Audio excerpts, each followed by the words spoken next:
Sir ऐसा देखा जाता है जैसे कोई मजदूर हैं, फैक्ट्री वर्कर हैं या छोटे कामगार हैं, उनको कोई हादसा हो जाता है सर वो जाते हैं कोर्ट का तो दरवाजे खटखटाते हैं, लेकिन कई मामलों में उनकी भी सुनवाई पूरी तरह से नहीं होती है। देखिए, अगर जो उनके केसेस को सही से परस्यू किया जाता है तो सुनवाई होता है, लेकिन मैं इस बात को मानता हूँ कि कोर्ट में भी जो है ना उनका प्रोसीजर्स बहुत लंबा होता है, नंबर ऑफ केसेस एक जजेस के पास बहुत ज़्यादा है, तो डेफिनेटली सुनवाई में टाइम लगता है। लेकिन कई बार क्या होता है कि उनके केसेस को परस्यू भी सही से नहीं किया जाता है। उसके लिए मजदूर को चाहिए कि कंसर्न यूनियन के थ्रू, हमारे हर प्रदेश में यूनियन है, हर इंडस्ट्री में हम लोग कोशिश कर रहे हैं कि जहाँ भी कोई इंडस्ट्री है वहाँ पर रिप्रेजेंटेटिव हमारा हो। हम इस तरह से हमारा संगठन लगातार प्रयास कर रहे हैं। उसके माध्यम से अगर जो मजदूर कोर्ट का दरवाजा खटखटाते हैं या फिर और भी जो उनके बेनिफिट्स मिल सकते हैं, तो वो डेफिनेटली मतलब है कि हम लोग प्रयास करें उसको अच्छे से अच्छे तरीके से सर लेकिन जहाँ तक कोर्ट्स की आप बात कर रहे हैं, कोर्ट्स में डेफिनेटली टाइम लगता है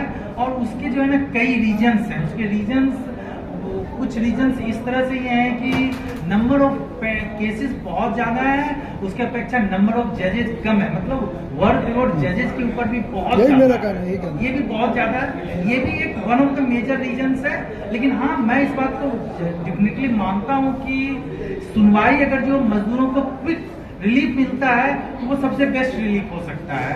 तो इसके लिए तो और भी लंबे संघर्ष की जरूरत है ताकि नंबर ऑफ जजेस बढ़े, ताकि पेंडेंसी कम से कम हो सके। सर ऐसा होता है ना कि केसों में तीसरी पीढ़ी में सॉल्व होता मामला। एग्जैक्टली आपका कहना सही है। आज भी स्थिति में वैसे सुधार हुआ है पहले से, बट लेकिन आज भी स्थिति बदतर है, बदतर ही है। सर जिस तरह से मजदूरों का शोषण आम देखा जाता है, इस पर कुछ विचार किया जाए। देखिए, कैसे आपका संगठन के लिए काम कर रहा है, मजदूर से शोषित नहीं, हमारा संगठन मजदूरों के उत्थान के लिए, उनके परेशानी कम हो, शोषण खत्म हो, इसके लिए लगातार प्रयास हर जगह किया जा रहा है। जहाँ भी अगर जो कुछ भी अगर जो ऐसी परेशानी, कुछ समस्याएं संज्ञान में आता है, तो हमारा संगठन के लोग जो भी किसी भी स्टेट में हो या फिर यूनियन टेरिटरीज में हो, खुद मतलब है कि वहां जाकर के मतलब है कि उन चीजों को टेक ओवर करते हैं और उनकी समस्याओं को दूर करने का प्रयास करते हैं, उनकी आवाज को बुलंदी से। तरह की समस्या आपके सामने आती है मजदूरों को?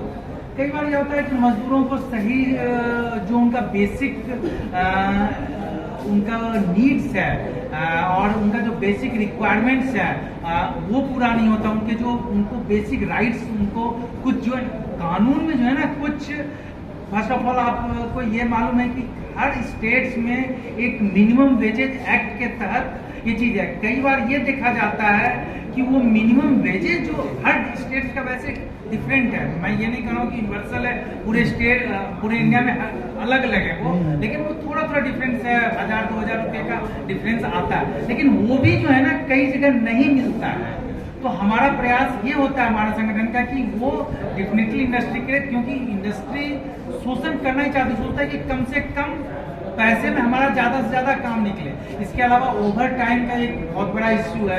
ओवर टाइम करवाते, ओवर टाइम का रूल ये कहता है अगर जो 8 घंटे तो नॉर्मल रूल है काम करने का, उसका जो सैलरी है वो मिलेगा। इसके अलावा अगर जो कोई 2 घंटा एक्स्ट्रा काम करता है सेम डे, तो उसमें नियम ये है कि 2 घंटे के बदले उसको 4 घंटे का सैलरी मिलेगा। मतलब एक दिन में अगर कोई 10 घंटे काम करे तो उसको 1.5 गुना उसका सैलरी बनेगा। लेकिन ऐसा नहीं होता है।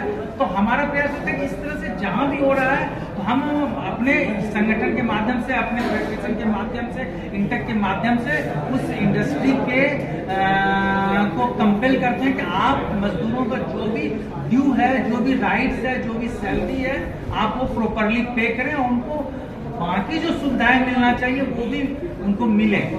तो सर कितने स्टेटों में काम कर रहे हैं आपका संगठन अभी तक? इस समय हम 18 स्टेट में काम कर रहे हैं। 18 स्टेट में। जो बाकी स्टेट बचे हैं उनमें कब तक क्या प्लान है? देखिए, हमारा प्रयास ये है कि हम पूरे भारत में पूरे भारत में काम करें, लेकिन इस समय मुख्य रूप से हम 18 स्टेट में काम कर रहे हैं, जिसमें प्रमुख तौर पर उत्तर प्रदेश है, महाराष्ट्र है, राजस्थान है, गुजरात में हमारा काम जारी है, छत्तीसगढ़ है हमारे पास, कर्नाटक है, तमिलनाडु है। आज ही गोवा राज्य में भी हमारी समिति बनी है, वहाँ पे भी हमने प्रदेशाध्यक्ष की नियुक्ति की है। अंडमान निकोबार भी हमारा बड़ा जोर से काम चल रहा है। अंडमान निकोबार के हमारे दादरा नगर हवेली में भी हमारा काम चल रहा है। तो क्या इंटक के जो चुनाव आ रहा है आगामी लोकसभा चुनाव, उसमें कुछ इंटक के मेंबर से चुनाव लड़ेंगे या सपोर्ट करेंगे? देखिए, अगर AICC ने आदेश दिया तो हम उसके आदेशानुसार काम करेंगे। बात की कि इंटक में कई सारे संगठन हैं और सब एक ही काम कर रहे हैं, लेकिन उनका एक मत नहीं है। तो ये जो संजीवा रेड्डी जी वाली आपने बात की, कई बार सवाल उठता है कि लोग विश्वास कैसे करें कि असली इंटक कौन है, फर्जी कौन है, तो उस पर जरा मार्गदर्शन करें। इसमें असली इंटक और नकली इंटक का कंफ्यूजन होती है। का ऐसा कोई भी जो भ्रम पैदा हुआ है, मैं मजदूर भाइयों से अपील करूंगा कि इस तरह का कोई भ्रम अपने मन में न लाएं, कोई विश्वास न करें। संजीवा रेड्डी जी भी वरिष्ठ कांग्रेसी नेता हैं, हम भी सब कांग्रेसी लोग ही हैं। कांग्रेस की ही विचारधाराओं को हमने अपनाया हुआ है। हम जो कर रहे हैं कांग्रेस के साथ मिलके कांग्रेस की विचारधारा को अपनाते हुए मजदूर के हित में कर रहे हैं। संजीवा रेड्डी जी भी वही काम कर रहे हैं, हम भी वही काम कर रहे हैं। बस इसमें थोड़ा सा मतभेद है और वो मतभेद बहुत जल्द ही सुलझा लिया जाएगा। उस बारे में बातें हो रही हैं। वरिष्ठ कांग्रेसी नेता जो हैं और AICC के अध्यक्ष माननीय श्री मल्लिकार्जुन खड़गे जी, और उसका जल्द ही, बहुत ही जल्द उसका जो विधायक सोल्यूशन है वो निकल जाएगा। तो आपने अभी मर्ज की बात की थी कि तमाम मर्ज हो सकते हैं, प्रावधान भी आपने बताया, तो क्यों ना आप अपनी तरफ से पहल शुरू करें? हमारी तरफ से पहल हो चुकी है, उसका गवाह आपके पीछे खड़ा है। हमारी तरफ से पहल हो चुकी है। बहुत जल्द ही आपको इसका एक निर्णय सामने आएगा। तो आगे क्या आप लोगों का, मजदूर जो हैं, तमाम मजदूर हैं, किसान हैं, लेबर हैं, जो तमाम उनके साथ हादसे होते हैं, उनकी कहीं सुनवाई नहीं है और बहुत ज़्यादा जो है प्रताड़ित होते हैं वो। देखिए, प्रताड़ना तो है, मैं आपकी बात को स्वीकार करता हूँ, आपकी बात से इनकार नहीं है। बशर्ते कुछ जो कानूनी प्रावधान है उस कानून की जानकारी मजदूरों को भी होनी चाहिए। उसके लिए मजदूरों का प्रशिक्षित होना बहुत ज़्यादा जरूरी है। तो हमारे संगठन के माध्यम से अब हम इस विषय में काम करने जा रहे हैं कि मजदूरों का एक गुट बनाकर उन मजदूरों को हम प्रशिक्षित करेंगे।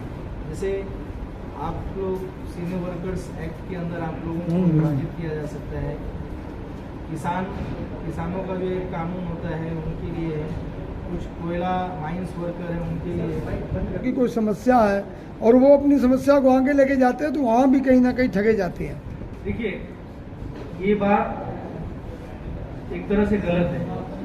आप जरिया जानते हैं, यदि आपको राशन खरीदना है तो आप राशनिंग की दुकान पे जाएंगे, है ना, या आप अमेजोन या फ्लिपकार्ट पे आप ऑर्डर कर देंगे, वो आपको पहुंचा देंगे। आपने एक जरिया का इस्तेमाल किया, एक सोर्स का यूज किया, आपने एक सोर्स के थ्रू आपने अपने काम को आगे बढ़ाया। मजदूरों को भी यदि कोई तकलीफ है तो आप ऐसा क्यों सोचते हैं कि मजदूरों की तकलीफ पे संज्ञान लेने के लिए मजदूर संगठन स्वयं जाए? मजदूरों को भी तो चाहिए कि अगर उनके पास कोई तकलीफ है तो वो मजदूर संगठन से संपर्क बनाएं। क्योंकि अगर आपकी 4 राज्यों में सरकार भी है तो उनमें क्या सुविधाएं हैं मजदूरों को? भाई, मजदूर के हमारे पास 44 श्रम कानून है। कैसे छत्तीसगढ़ में मजदूरों का जो मानक दर था उसमें मैं 50% मांग किया था मैं अपने यूनियन के तरफ से, और जो आशा वर्कर थे उनको 10,000 रुपया प्रति माह देने का, जो 4,000 मिलता था 10,000 मैं डिमांड किया था। वो भी मांग छत्तीसगढ़ में कब से देना शुरू कर दिया। और युवाओं को भत्ता जो देने की बात हुई वो भी हम दे रहे हैं। छत्तीसगढ़, हिमाचल और राजस्थान में आप देख ही रहे हैं कि निरंतर 500 रुपया में सिलेंडर में मजदूरों के हक की लड़ाई के लिए ही किया जा रहा है। तो जो हम लोग अपने माध्यम से देना शुरू किए वो पूरा हो रहा है। हमारा जहाँ सरकार है, चाहे पुराना पेंशन हो, जो 5 मुद्दे से हम कर्नाटका में लेके आए, कन्या को 1200 रुपया महीने देने का, ये सब निधि शुरू हो गया। हम कहते हैं हमारी सरकार जो दबाव डालते हैं मजदूरों के हक के लिए वो पूरा करते हैं, नहीं तो हम अपने सरकार के खिलाफ खड़े हो जाते हैं। यही कांग्रेस का नीति और रीति है। और बाकी तो सरकार के गलबंदी करके सरकार चाहे अंधा कानून बनाओ उसका जय करते हैं। और उनमें एक ही नेता है, पंचायत चुनाव से लेकर केंद्र के चुनाव का मोदी ही चेहरा बनते हैं। जब हार जाते हैं कर्नाटक, कभी हनुमान जी भगवान का पोज पकड़ के हिमाचल में मोदी जी का नहीं चला, अब मोदी मैजिक देश से, महंगाई के अत्याचार से, युवा के बेरोजगार से, किसानों के ये दमन नीति से दबा हुआ, अब लोग चाह रहे हैं इससे मुक्ति चाहिए। कुछ लीगल मामलों में जानकारी लेना है,